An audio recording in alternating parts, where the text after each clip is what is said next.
राधे राधे, हरे कृष्णा हरे कृष्णा। हमने आज से पहले भगवत गीता में बहुत सारे टॉपिक्स पढ़े और बहुत सारे अध्याय में बहुत सारी चीज़ों को अनुभव किया। हर अध्याय में कुछ न कुछ सीखने को मिला है। हम लोग पिछले 11वें अध्याय में विराट रूप का दर्शन किया, विराट रूप जाना कि कैसे है कृष्ण की महिमा, कैसे हैं हमारे मधुसूदन। और उससे पहले गूढ़ ज्ञान की चर्चा किया, समझा कि क्या क्या ज्ञान है, अगर ज्ञान मिल जाए तो सब कुछ मिल जाता है। ज्ञान, विराट रूप, कर्मयोग की बातें की गई, सब कुछ समझा। जैसे जैसे जैसे अध्याय बढ़ते जा रहा है, हमारे अंदर की समझ भी धीरे धीरे चेंज होते जा रही है। हमारे अंदर विश्वास भी बदल रहा है और वही विश्वास और वही आस्था के साथ आज हम भगवत गीता के 12वें अध्याय में आपका स्वागत करते हैं। मैं मुकेश कुमार शाही, एक भारतीय लेखक। मैं पूरी गहन चिंतन अध्ययन कर करके मैं कुछ विचारे जो मैं समझ पा रहा हूँ अपनी इतनी वर्षों की मेहनत से, वह आपके सामने साझा करना चाहता हूँ। लोग अक्सर मंदिर जाते हैं, उपासना करते हैं, भगवान की कीर्तन करते हैं, भजन करते हैं, पूजन करते हैं, फिर भी कहीं न कहीं उनके मन में संदेह रहता है कि ईश्वर हमारे साथ हैं कि नहीं, ईश्वर हमें कर्मों का फल दे पा रहे हैं कि नहीं। ये सब कहीं न कहीं हमारे मन में विचार रहने की वजह से हमारे अंदर वो चीज़ें बनी रहती है कि ऐसे क्या करें। भगवान के कई रूप भी होते हैं और अक्सर भगवान के 2 रूपों की चर्चा की गई है, एक निर्गुण और एक सगुण। तो ये सब सारे चीज़ों की चर्चा आज हम इस अध्याय में करते हैं। तो आइए इस अध्याय को समझने की कोशिश करते हैं। जैसा कि मैं हर बार यही चीज़ अध्याय में शुरू करते हैं कि हमेशा कृष्ण अर्जुन के संवाद में अर्जुन को हमेशा शंका बनी रहती है। इतने सारे ज्ञान मिलने के बाद भी, भगवत प्राप्ति होने के बाद भी, विराट रूप देखने के बाद भी, कहते हैं ना, कॉस्मोस को उन्होंने देख लिया, पूरी सृष्टि को देख लिया, हर चीज़ को देख लिया, कौन किसकी मृत्यु कब होनी है, क्या होने वाला है, घटनाएं क्या होने वाला है, इस महाभारत का युद्ध का अंत कैसे होने वाला है, कौन लोग रह रहे हैं, कैसे कैसे जा रहे हैं, सब कुछ देख लेने के बाद भी अगर क्वेश्चंस रह जाते हैं तो बताने वाला भी कोई होना ही चाहिए। इसी तरह से हमारे भी लाइफ में ऐसे लोग होना चाहिए, जब हमारे क्वेश्चंस जब भी बने, जैसे विचार बने तो पूछ लेना चाहिए। और शुक्र है अर्जुन का कि हमारे लिए वैसे वैसे कृष्ण जो भी क्वेश्चन से पूछे, जिससे हमारी क्लैरिटी बन जाती है। अब देखिए, इतने ज्ञान लेने के बाद वो क्वेश्चंस क्या करते हैं, कहते हैं, हे मधुसूदन, आपके जो रूप हैं वो रूप है, साकार रूप है, यानी सगुण रूप है, लेकिन जो परब्रह्म है वो निर्गुण रूप में है। तो मैं इस साकार रूप की पूजा करूं कि वो निराकार रूप की पूजा करूं, जो सृष्टि की बात करते हैं, परब्रह्म की बात करते हैं। जाहिर सी बात है, हमें भी समस्याएं आती हैं और अक्सर ये कई धर्मों में देखा गया है। अगर हम इस्लाम धर्म की बात करें और ईसाई धर्म की बात करें तो वहाँ पर ईश्वर का कोई आकार नहीं है, वो निराकार है, यानी परब्रह्म की बात करते हैं। साक्षात उन्हीं से सब कुछ की उत्पत्ति होती है, लेकिन उनका कोई आकार नहीं है। इस पर पहले भी मैंने एक वीडियो बता रखा है ईसा मसीह के बारे में, आप उस वीडियोस को ज़रूर देखिएगा, जिससे पता चल पाए कि यह साकार और निराकार में क्या अंतर है और हम कैसे पूजा करते हैं। तो जाहिर सी बात है, अब यहाँ पर साक्षात कृष्ण हैं, उनका रूप भी दिख रहा है, लेकिन कृष्ण ने जैसी विद्या और शिक्षा दी है वो निराकार की बात करते हैं, परब्रह्म की बात करते हैं और पूरी सृष्टि को दिखा देते हैं, तो शंका जाहिर हो जाती है। तो वही शंका जाहिर कर करके अर्जुन क्वेश्चंस करते हैं कि हे प्रभु, मैं आपके इस रूप की पूजन करूं, भक्ति लगाऊं कि मैं वो पूरी सृष्टि है, कॉस्मोस है, जिसमें पूरी दुनिया बनी हुई है, मैं उनकी भक्ति लगाऊं, किधर मैं भक्ति लगाऊं। तब कृष्ण समझाते हैं और कहते हैं कि अक्सर साकार रूप जो होते हैं, जो दिखाई देते हैं, उनमें भक्ति लगाना बहुत आसान है। आप देखते हो, उनको जानते हो और उनके रूप की महिमा करते हो, उनमें भक्ति लगाना आप बिल्कुल कोई टेंशन नहीं होती है।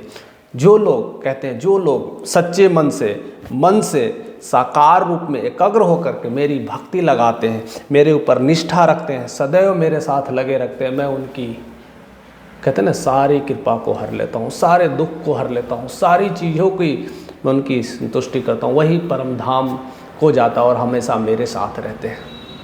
लेकिन ऐसा भी कहते हैं कि ऐसे नहीं है, जो पुरुष अपनी इंद्रियों को संयम में कर करके अपने मन की लगाम के साथ उस निराकार को भी अगर साधना करता है, उसमें भक्ति लगाता है, तब भी मेरे धाम जाते हैं। कृष्ण यहाँ पर कोई पार्शलिटी नहीं कहते हैं। लोग अक्सर कृष्ण को लेकर के कहते हैं कि नहीं, भगवत गीता मैंने पढ़ा तो कहते हैं, भगवत गीता में कृष्ण कहते हैं मैं ही साक्षात गॉड हूँ, मैं ही भगवान हूँ, मुझे ही पूजा करो। लेकिन यहाँ पर ऐसी बातें नहीं कह रहे हैं। वो कहते हैं कि जो शगुन है, जिसे आप देख सकते हो, जिसे साक्षात महसूस करते हो, उनको अगर पूजा करते हो तो आपको सारे कष्ट तो हर लेंगे, यानी कृष्ण सारे कष्ट को हर लेंगे, आपको परम धाम को सुख की प्राप्ति होगी। बट जो लोग जो इस आकार को नहीं मानते हैं, इस साक्षात जो दिख रहा है आकार को नहीं मानते, वो निर्गुण आकार को मानते, वो भी परम धाम को जाएंगे, वो भी मेरे लिए प्रिय हैं। लेकिन दूसरी बात ये भी कहते हैं कि ये जो निराकार वाला जो रूप है, इसको समझ पाना बहुत कठिन है। ऐसा नहीं है कि बहुत मुश्किल है, बहुत कठिन है। जिनका रूप नहीं है, साक्षात ईश्वर के दर्शन और उसमें फीलिंग्स लगाने के लिए, यानी जिसका कोई शरीर नहीं है, वैसे आकार लगाना, वैसी प्रभु में निष्ठा लगाना कहीं ना कहीं ये आसान काम नहीं है। ये सामान्य मनुष्य की बस की बात नहीं है। इसके लिए इंसान को पूरी योगी होना चाहिए, सन्यासी होना चाहिए, हर चीज़ों की समझ होना चाहिए। जो अपनी शारीरिक की बात करते हैं, अपने कहते हैं ना तन मन और शरीर की बात करते हैं, उनसे मुक्त होना चाहिए। निराकार, जिनका आकार नहीं है और अपने आकार के ही फिराक में लगे हुए हैं, अपनी इस आकार की ही चेष्टा कर करके और उनकी आकार को पूजा कर रहे हैं। जब आप योगी बनते तो आप इसके शरीर के साथ कोई भेदभाव नहीं, कैसा शरीर है, किस तरह से होना नहीं, आप उसमें खो जाना नहीं चाहिए। तब आप पर ब्रह्म को समझ सकते हैं। उसके लिए आपको योगी सन्यासी होना पड़ेगा। इसलिए साधारण मनुष्य के लिए ये काम बहुत कठिन हो जाता है। तो परमेश्वर वही सद्गुण और निर्गुण की बात बताते हैं कि मन और बुद्धि से काम में लगाए। ये काम तो बहुत आसान तो नहीं है। मन और बुद्धि, यही तो दो चीज़ें हैं। मन बुद्धि से अगर निरंतर प्रयास करते रहे तो दुनिया में कोई भी चीज़ें मुश्किल नहीं है। और जिसमें मन लगा दें, उस तरह से बुद्धि लगा दें और निरंतर अभ्यास करते रहे तो उसी में खो जाता है। कभी भी अक्सर आप पढ़ाई करते होंगे, जिस चीज़ की पढ़ाई करते हैं उसमें पूरी लगा दें, अपनी जान लगा दें, पूरी तरह से मन तन धन जो कहते हैं उसमें आप लगा देते हैं तो उसी में खो जाते हैं। हर दिन उसी के सपने आने लगते हैं। वैसे ही कृष्ण कहते हैं, जो लोग मेरे में मन लगा दिया, धन लगा दिया, तन लगा दिया, मैं उनका हो जाता हूँ। मैं उनकी हर मुसीबतों का निवारण कर देता हूँ। मैं उन्हें वैकुंठ की लोक में पहुँचाता हूँ। तो वैसे लोग मुझे प्रिय हैं। बट साथ साथ और भी बहुत सारे चीज़ कहते हैं कि अभ्यास निरंतर जरूरी है। भोग लगातार, कहते हैं ना, योगी जो हो लगातार योग करते रहते हैं, अभ्यास करते रहते हैं तो वो चीज़ें मिल जाती हैं। लेकिन उसकी बात भी कह रहे हैं, आप अभ्यास करिए, मेहनत करिए तो चीज़ें तो मिलती हैं। लेकिन जब आपको ज्ञान प्राप्त हो जाए तो कितना आसान है। एक अभ्यास की चीज़ है, एक ज्ञान की चीज़ है। यानी अभ्यास कर कर के चीज़ें तो मिलती है, लेकिन जब आपको ज्ञान ही मिल जाए तो आपको पता चल जाता है कि मुझे कैसी चीज़ें आनी। अगर उससे भी आगे बढ़ना है, अगर मन लगे तो कहते हैं कि उससे भी आगे बढ़ना है। अक्सर से लोग भक्ति लगाने में, पूजा पाठ करने में दिन रात लगाते हैं। हर समय पूजा पाठ, चैंटिंग और ईश्वर के ध्यान में लगे रहते हैं, उनके मंदिरों में सेवा करते रहते हैं। ऐसा लगता है कि पूरा श्रद्धालु हो गया। ऐसे नहीं कहते हैं कृष्ण। कहते हैं कि 24 घंटा मुझे पूजा पाठ करने की कोई ज़रूरत नहीं है। बस मेरे में सारे चीज़ों को अर्पित कर दो, कृष्ण के ऊपर ही सब कुछ छोड़ दो। जो भी काम करो उनका नाम लेकर के करो, राधे कृष्ण। जो भी खाना खाते हो, सोते हो, जो भी काम करते हो, राधे कृष्ण करते रहो और अच्छे कर्म में अपने आप को लगाते रहो। दिन भर पूजा पाठ करने की ज़रूरत नहीं है। तो वही ज्ञान आपको ज़रूरत है। और उस ज्ञान से भी अगर आगे आप बढ़ते हैं, अगर आप जानने की कोशिश करते हैं तो आपको ध्यान की तरफ बढ़ना चाहिए। ज्ञान से परे होते हैं ध्यान। अगर जिसको ध्यान लगाना सीख गया तो उसे ज्ञान की कोई ज़रूरत नहीं, उसे सारा ज्ञान ऑटोमेटिक मिल जाता है। तो ध्यान, जिनकी मेडिटेशंस की पावर की बात की गई है पिछले अध्याय में हमने सब सारी बातें की गई थी कि योगी को कैसे कर्मठ होना चाहिए, अपने ध्यान पर कैसे कंसंट्रेट करना चाहिए, अपने आप को कैसे हठी होना चाहिए, तो उनको सब ज्ञान मिल जाता है। लेकिन उसके बाद भी लोग इन चीज़ों को भी ना कर पाते हैं तो कर्म से भी आगे, जब कर्म करते हैं तो उनके फल में कोई निष्ठा ना हो, तो ऐसे लोग भी ईश्वर को प्राप्त करते हैं। वैसे लोग भी कहते हैं, कृष्ण कहते हैं हमें प्रिय लोग रहते हैं, उनकी साथ में अच्छे से रहता हूँ, वो मुझे सर्वश्रेष्ठ लगते हैं, वही भक्त मेरे अच्छे हैं। जो लोग ये सब फल की चिंता बिना कर्ज करते हैं, तो ऐसे हमें अपने आप को बनाना पड़ेगा, एक योगी की तरह अपने आप को देखना पड़ेगा। इसके साथ साथ बहुत सारी चीज़ें बताते हैं और समझाने की कोशिश करते हैं कि वैसे लोग जो स्वार्थ नहीं रखते हैं, दूसरे के प्रति घृणा नहीं रखते हैं, दूसरों के प्रति द्वेष नहीं रखते हैं, दूसरों के प्रति छल और कपट नहीं करते हैं, दुश्मन को भी प्यार की दृष्टि से देखते हैं, दुश्मन को भी मारने की करने की कोशिश करते हैं, ऐसे लोग भी कहते हैं कृष्ण हमें प्रिय है। और साथ साथ कहते हैं जो जीव को कभी भी उत्तेजित नहीं करते हैं या उनको उत्तेजना की दृष्टि से नहीं देखते हैं, उन्हें ना तो किसी तरह से परेशान करते हैं, ना किसी चीज़ों के लिए उकसाते हैं। अक्सर हम देखते हैं हम अपनी इंद्रियों के सुख के लिए किसी न किसी को लड़ा देते हैं, किसी न किसी बहाने से हम तंग करते हैं, तो वो चीज़ें करने वाले लोग कहते हैं कृष्ण कहते हैं हमें प्रिय नहीं है। वैसे लोगों से विमुख होना चाहिए, वैसे लोग हमारे साथ नहीं रहते हैं। हमेशा जो लोगों की सेवा करता है, किसी में जब विपत्ति आए तो भी शांत रहता है, जब खुशी आए तो भी खुशी का प्रचार नहीं करते हैं, रंगरलियाँ नहीं करते, इधर उधर घूमते नहीं हैं, उसको भी धैर्य से आगे बढ़ते हैं, चेहरे पे वही मुस्कान। ऐसे कहते हैं ऐसे योगी बनना पड़ेगा, ऐसे हठी बनना पड़ेगा, ऐसे लोग मुझे बहुत प्रिय हैं अर्जुन, ऐसे ही लोग मुझे जान पाते हैं, ऐसे ही लोग मुझे पहचान पाते हैं। अदरवाइज वो अपनी ही लीलाओं में मुक्त रहते हैं, अपने ही लीलाओं में करते रहते हैं, अपनी ही इंद्रियों के पीछे पागल रहते हैं, उसी में ही छुपे चले जाते हैं, उसी में ही खोए चले जाते हैं। और हमें, मैं पास में रहूं या दूर रहूं, हमें वो देख भी नहीं पाते हैं। और इसी वजह से ईश्वर साथ में तो रहते हैं, लेकिन जो लोग अधर्मी होते हैं वो ईश्वर को देख नहीं पाते हैं। सब साथ साथ चलने के बाद भी कहते हैं, भगवान कहते हैं, ईश्वर कहते हैं, जो भी अल्लाह ईश्वर परमेश्वर है, कहते हैं हम में तुम में खड़क हम में सब जगह हैं, लेकिन दिखाई क्यों नहीं देता है? क्योंकि हमारी भक्ति ही खत्म हो गई है। हम अपनी इंद्रियों के सुख के लिए सारे कार्य कर रहे हैं। अभी थोड़े बहुत पैसे कमा लिए तो गाड़ी, बंगला, घर, स्विमिंग पूल, इधर घूमना है उधर घूमना है, ये सब सारी चीज़ों में हम भटक के रह जाते हैं। लेकिन ऐसे लोग नहीं होने चाहिए। काम करना है, पैसे कमाना है, सब चीज़ करना है, लेकिन भक्ति लगाना है, ईश्वर की सेवा में लगाना है। ऐसे लोगों के कभी कोई प्रॉब्लम्स नहीं आती है। कृष्ण कहते हैं ऐसे लोग ही हमारे साथ रहते हैं। और उसके साथ एक और बड़ी बात कहते हैं, योगी को हमेशा आकांक्षा से रहित होना चाहिए। मैं भी जब ये बातें पढ़ रहा था तो आकांक्षा से रहित, अगर आकांक्षा ही ना हो तो इंसान क्या काम करेगा? तब भी इस बात को समझाने की कोशिश करते हैं कि आकांक्षा कैसी होना चाहिए, आप किस वजह से काम कर रहे हैं, वजह ज़रूर होनी चाहिए। अगर आकांक्षा ही नहीं है तो आप काम कैसे करोगे? अक्सर स्टूडेंट्स में या कोई भी लोग काम कर रहे होते हैं तो बहुत महत्वाकांक्षी होते हैं, तो अपने जीवन में बड़ी बड़ी चीज़ें हासिल करते हैं। लेकिन आपका आकांक्षा क्या है? आप नौकरी करना चाहते हैं तो किस वजह से करना चाहते हैं? आप जो भी पढ़ाई करना चाहते हैं तो किस वजह से करना चाहते हैं? आपकी आकांक्षा है कि मेरा एक अच्छा घर हो, आपकी आकांक्षा है मेरा एक गाड़ी हो, कैसी आकांक्षा है? या आपकी आकांक्षा है कि गरीबों को मैं इतना कमाऊं कि हमारे आसपास में कोई गरीबी ना रहे, उनको अच्छे से रोज़गार दे पाऊं, ये आपकी आकांक्षा है? कैसी आकांक्षाओं के साथ जी रहे? तो महत्वाकांक्षी होने की बात करते हैं। एक योगी महत्वाकांक्षी तभी होता है जब वो सोचता है कि अगर मैं जब समर्थवान हो जाऊं तो मैं ऐसे ऐसे हजारों लोगों का मैं कारण बन सकूं उसे खाने खिलाने का। ऐसे योगी होते हैं।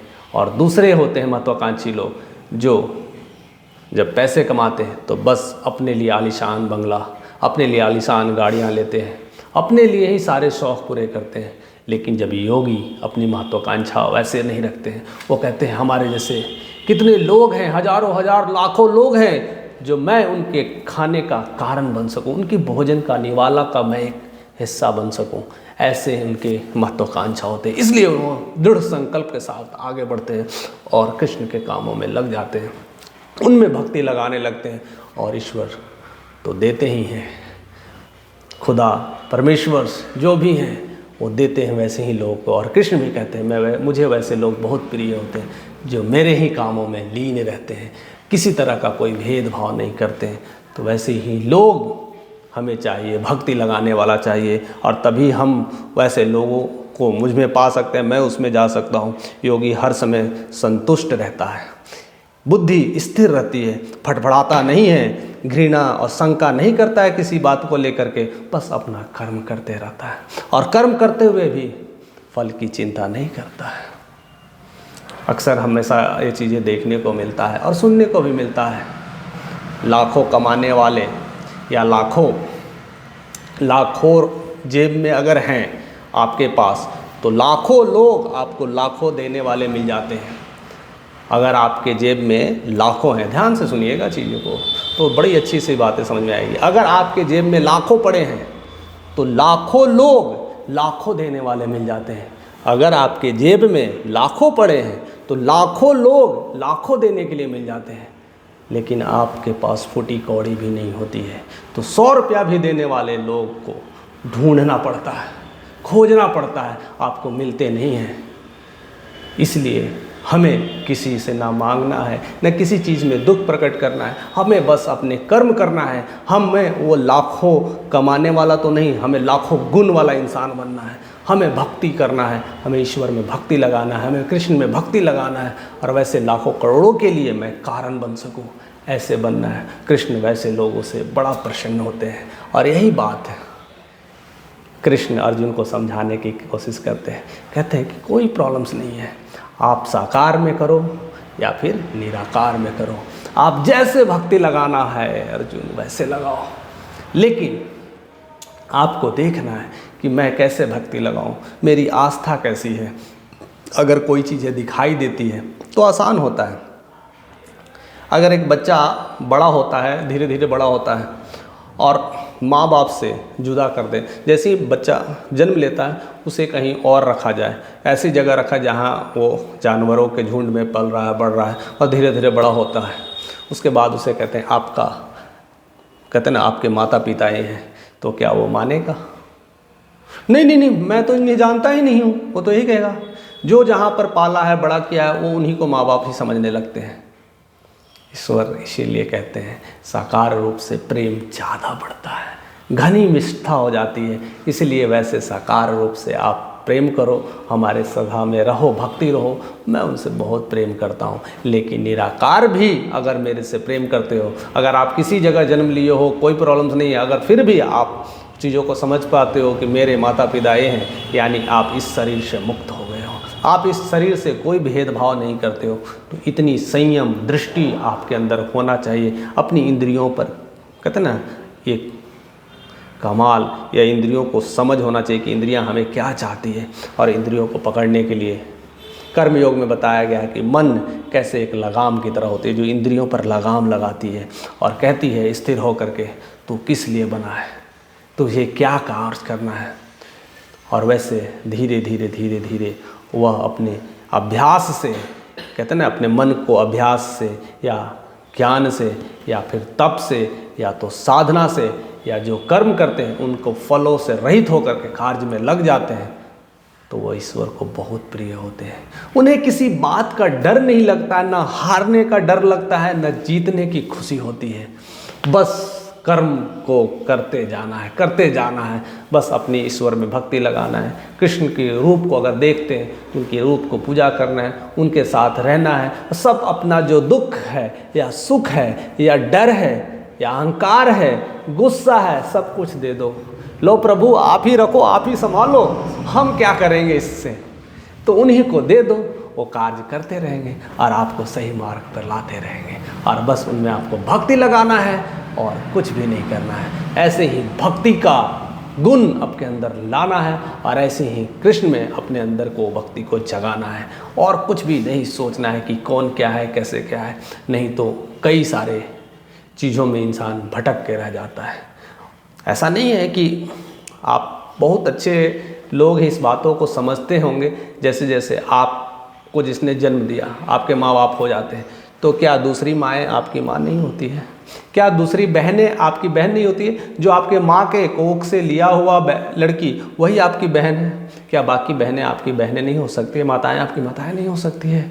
बस मानना है, बस ये जानना है, और वो भक्ति ही आपके उस रास्ते को सिखाता है।